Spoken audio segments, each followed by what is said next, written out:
கற்றது உலகளவாகவும் கல்லாதது கைமண்ணளவாகவும் இருக்கட்டும்.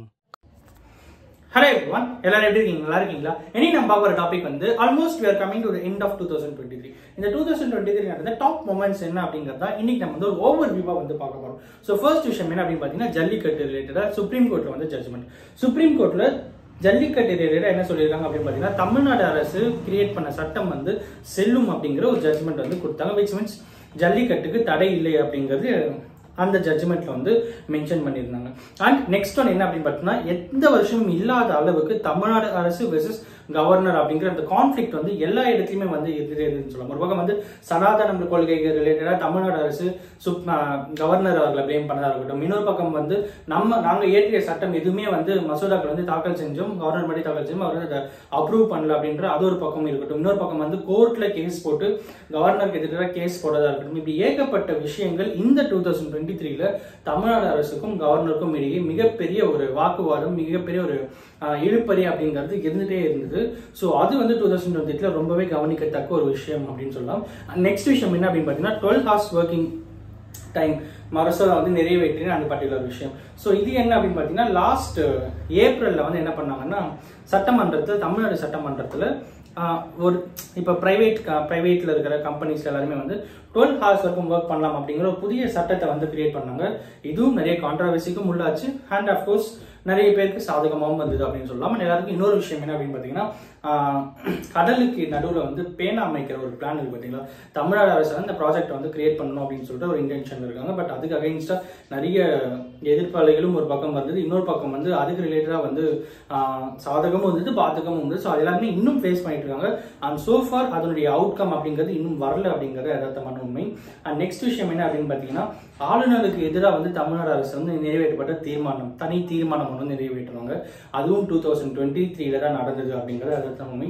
அண்ட் இன்னொரு விஷயம் என்ன அப்படின்னு பார்த்தீங்கன்னா, மதுரையில ஹைடெக் கலைஞர் நூற்றாண்டு நூலகம் ஒரு லைப்ரரி அவங்க வந்து ஓபன் பண்ணாங்க. கரெக்டுங்களா? ஸோ அது வந்து ஒரு மிகப்பெரிய ஒரு விஷயம் அப்படின்னு கிட்டத்தட்ட 215 crores செலவுல அந்த லைப்ரரியை வந்து ஓபன் பண்ணாங்க. அந்த லைப்ரரியை கட்டி ஓபன் பண்ணாங்க. கிட்டத்தட்ட 2,13,338 square feet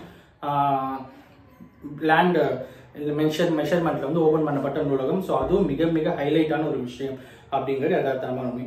and Nagapattinam to Sri Lanka கப்பல் சேவை வந்து துவங்கப்பட்டதும் வந்து இந்த வருஷத்துல தான் அப்படிங்கிறதும் சொல்லிக்கிறேன். திருநெல்வேலி டு சென்னை வந்தே பாரத் ரயில் வந்து ஓபன் பண்ணதும் 2023ல.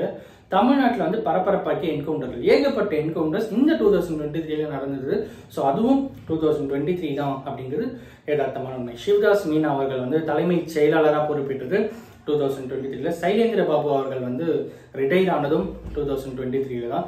ஒரு மிகப்பெரிய போலீஸ் ஆஃபீஸர் அப்படின்னு சொல்லலாம். The best ever police officer அப்படின்னு பார்த்தா என்ன பொறுத்த வரைக்கும் I can say Sylendra Babu sir. வேற level police officer, inspiring person, யங்ஸ்டர்ஸை வந்து மோட்டிவேட் பண்ற ஒரு பர்சன் அப்படின்னு பார்த்தா சைலேந்திர பாபு சார். அவருடைய ரிட்டையர்மெண்ட் அப்படிங்கிறது 2023 தான் நடந்தது. என்ன நம்ம வந்து ஆன்லைன் ரம்மிக்கு எதிராக சட்டத்தை ஏற்றினாலும் தமிழ்நாடு சுப்ரீம் கோர்ட் வந்து அதுக்கு வந்து ஸ்டே ஆர்டர் கொடுத்தாங்க. தடை இல்லை, அதாவது அந்த விளையாட்டுக்கு வந்து தடை இல்லை, ஆன்லைன் ரம்மிக்கு வந்து விளையாட்டுக்கு தடை இல்லை அப்படிங்கிற ஒரு விஷயமும் வந்து சுப்ரீம் ஹைகோர்ட் சென்னை ஹைகோர்ட்ல வந்து கொடுக்கப்பட்டது. ஸோ அது வந்து ஒரு மிகப்பெரிய கவனத்திற்குரிய ஒரு விஷயம் அப்படின்னு சொல்லலாம். ஏன் அப்படிங்கிறதா நிறைய உயிர்கள் இதனால போயிருக்கு அப்படின்னா. இன்னொரு பக்கம் அவங்க என்ன சொன்னாங்க அப்படின்னு பார்த்தீங்கன்னா, இல்லை இது வந்து டெக்னிக்கலாக விளையாடுற கேம் தான், நம்மளுடைய டேலண்ட் யூஸ் பண்ணி விளையாடுற கேம் தான் அப்படின்ற மாதிரி சில வாதங்களை எடுத்து வச்சு இந்த ஜட்ஜ்மெண்ட் வந்து வாங்கியிருந்தாங்க அப்படிங்கிறதும் இந்த யதார்த்தமான உண்மை. அப்புறம் வந்து மேல்மருவத்தூருடைய பங்காரு அடிகளார் அவர்கள் வந்து மறைந்த ஆண்டு அப்படின்னு பார்த்தீங்கன்னா இந்த 2023. அப்புறம் வந்து ரயில் பயணிகளை அதிர்ச்சிக்குள்ளாகிய ரயில் விபத்துக்கு, ஸோ ட்ரெயின் ஆக்சிடென்ட் அப்படின்னு பார்த்தாலே ஏகப்பட்ட ஆக்சிடென்ட்ஸ் வந்து நடந்தது. கரெக்டுங்களா? அந்த லக்னோ ராமேஸ்வரம் ட்ரெயின் இருக்கட்டும், ஏகப்பட்ட இது வந்து இந்த 2023ல பயங்கரமான ட்ரெயின் ஆக்சிடென்ட்ஸ் வந்து நடந்தது. நம்மளே நம்ம சேனல்ல வந்து போட்டிருந்தோம்.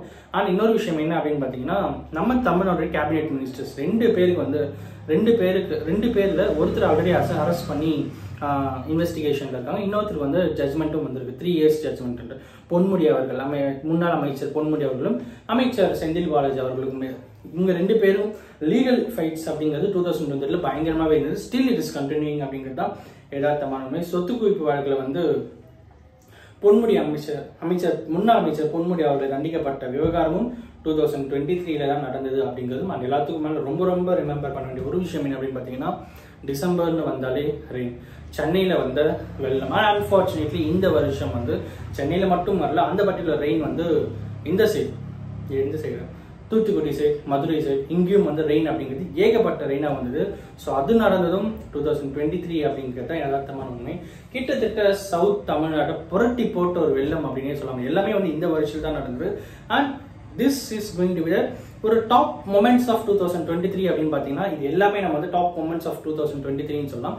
அண்ட் எல்லாத்துக்கும் மேலே still 4 days to 5 days to go, 4 to 5 days to go. So இந்த 4-5 நாளுக்குள்ள என்னென்ன ஆகும் அப்படிங்கிறது வந்து நம்ம வெயிட் பண்ணி பார்க்க வேண்டிய விஷயம். அண்ட் ஆஃப்கோர்ஸ் இன்னைக்கு தான் உங்ககிட்ட வந்து ஷேர் பண்ண நினைச்சேன். 2023 ஷார்ட் ரிவ்யூவாக பார்த்தா இதுதான் நடந்தது அப்படிங்கிறத யதார்த்தமான இது வந்து ரொம்ப மெயினாக நடந்த சில விஷயங்கள் அப்படிங்கிறதும் இன்னைக்கு இந்த வீடியோவில் நான் சொல்ல நினைச்சேன். அண்ட் எல்லாத்துக்கும் மேலே வந்து எலெக்ஷன்ஸ் 5 ஸ்டேட்டோட எலெக்ஷன்ஸும் 2023 நடந்திருக்கு அப்படின்னே சொல்லலாம். கர்நாடகா, மத்திய பிரதேஷ், அப்புறம் வந்து உத்தரப்பிரதேஷ், அப்புறம் வந்து ராஜஸ்தான், அப்புறம் வந்து மேகாலயா அப்படின்னு சொல்லிட்டு ஏகப்பட்ட ஸ்டேட்ஸோடைய எலெக்ஷன்ஸும் இந்த இயர்ல கண்டக்ட் பண்ணப்பட்டது. 2024 is going to be the big year for India's future அப்படின்னு சொல்லலாம். ஏன் அப்படின்னு பார்த்தீங்கன்னா, பிரைம் மினிஸ்டர் கேண்டிடேட் எலெக்ஷன் வந்து வரப்போகுது, லோக்சபா எலெக்ஷன். ஸோ அது வந்து நெக்ஸ்ட் இயர் வரப்போகுது. பட் 2023 சோ ஃபார் இத்தனை விஷயங்கள் தான் நடந்தது அப்படிங்கிறத இன்னைக்கு நான் உங்ககிட்ட சொல்லுவேன் சார். அஃப்கோர்ஸ் இந்த வீடியோ யாரா ஒருத்தருக்கு நாலேஜ் இருக்குன்னு சொல்லிட்டு நான் நம்புறேன்.